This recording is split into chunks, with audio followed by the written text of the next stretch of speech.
Rebecca Messbarger. I am a professor of Italian and a cultural historian of medicine at Washington University in St. Louis. And I'm here to talk to you today about social distancing.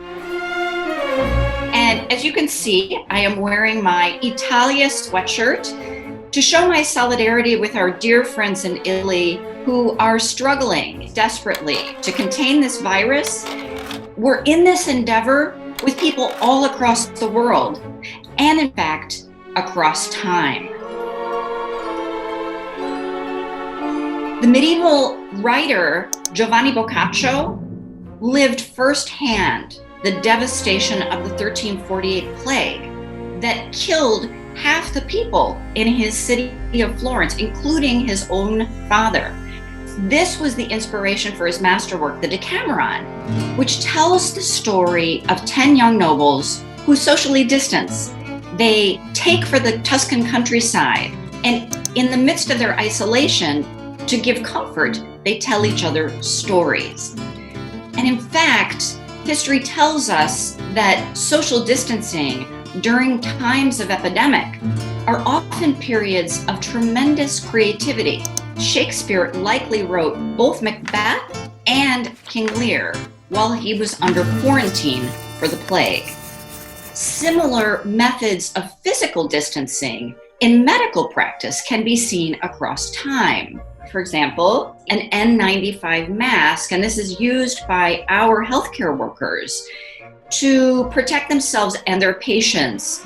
Here is a Venetian style mask that is worn in Carnival, but it's reminiscent of masks from hundreds of years ago.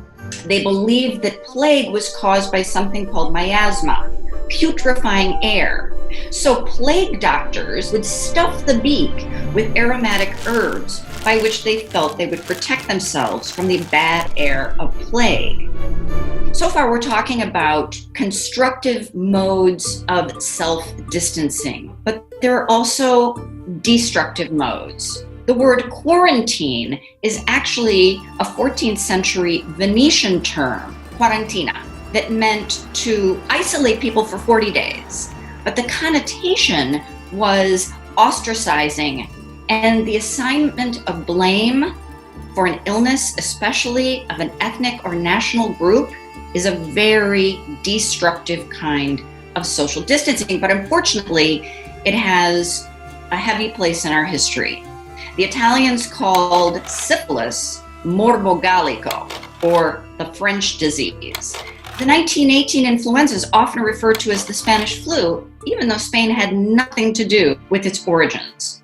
So we are called on to practice constructive modes of social distancing, to stay home, to maintain 6 feet distance if we must go out.